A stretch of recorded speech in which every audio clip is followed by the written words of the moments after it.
back to the Daily Buzz 716. Our first guests today are two women who were both drawn to flying as young girls, and each of them now has realized their dreams and they're pilots. They own their own planes. Mary Willie Maddox and Lisa Hotung are both active members of the Western New York 99s, and they're with us today to tell us about their organization and women's rich history of flight that continues to this day. So welcome, Willie and Lisa. Thank you. Thank you. Thanks for being here. So, all right, you are both part of the 99s. I've never heard of the 99s. What does it mean? What does it mean? Right. It was an organization that was founded by Amelia Earhart, and at the time it was founded, there were 117 licensed female pilots, and they were all invited to come, and 99 of them showed up. Oh, wow. So they named themselves the 99s. That's really That comes from the most simple. That's awesome. And that's so cool. And now there are 99s all over the world. Yeah. And I think 44 countries. We have Russia. We must tell President Putin. Yeah. Was one of the Russian 99s flying Comey's plane out? Yeah. Willie said she gave him a lift. Right. Back to Russia. Anyway, so we've got a very, very big organization, and you know, a lot of very, very accomplished women pilots. And you know, I'm very proud to be part of the organization. So I know that your name is Mary, but your nickname is Willie, and we all want, every lady at this table, we want to hear the story. So Willie, how'd you get to This is about to be a good one. Did you see what she had to do? Okay. She had to build up for this. Let me give you a memory thing. Well, when I was 6 years old, I had a boyfriend called David Wooldridge. Did you kiss him? I'm not absolutely sure. I probably. But anyway, he was very, you know, he did all the boy things, you know, leaping across streams and stuff like that. And so he had a nickname called Wooly, because his name was David Wooldridge. Well, not to be outdone, I wanted a nickname too. So I named myself Willie. But I have to tell you one thing about Willie. When I was in England not so long ago and taking part in a flying thing, I had these instructors, and they had a very great difficulty in saying the name Willie, because Willie can also have other connotations. Yes. So my Canadian friend said, well, she said, if they have such difficulty calling you Willie, why don't they call you Dick instead? You heard it here first, folks. Yes. Her Canadian friend, no less. I love it. Yeah, it's a Canadian friend. I love it. And I'm sure the Canadian friends followed it with sorry. Sorry, hey?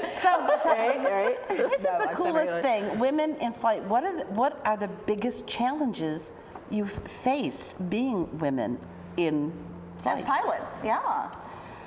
I haven't faced any challenge as a woman. I Really? mean, you know, flying, How learning wonderfully how to fly. encouraging. Yes, Yeah. I got my license about 2 weeks before I turned 50, and so it was kind of You mean late. 2 weeks before you turn 29? Right, that's what I meant. That's what I meant to say, yeah. What really hit me that's is when she said that, you know, 2 weeks before you turn 50, what made you want to fly in the very beginning? Yes. I've always loved flying, and I've loved travel. I ended up, there's a picture of me flying in New Zealand. Oh my God. Is that your plane? No, that's a plane I rented in New Zealand. Wow. Can't fly those little planes across oceans. Right. Yeah. But you know, I wanted to fly, but then I had life in general. Now, is and this something that you wanted to do from way back, and you kind of started and you took a lesson here and over the years? No, just something you I've always started loved. Full throat in your Right. 40s. Right, Wow. because I went to a school auction where they had a discovery flight, and I bid on it. I was actually in charge of the setup of the auction, and so on that night I was walking around checking everybody's things, and nobody had bid on this, and I thought, oh, I'll bid, I'll just get things started, and then no one bid after me.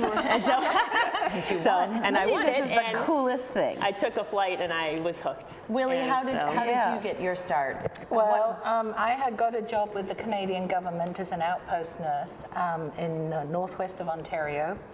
And as I got out I'm sorry, to what this, kind of nurse?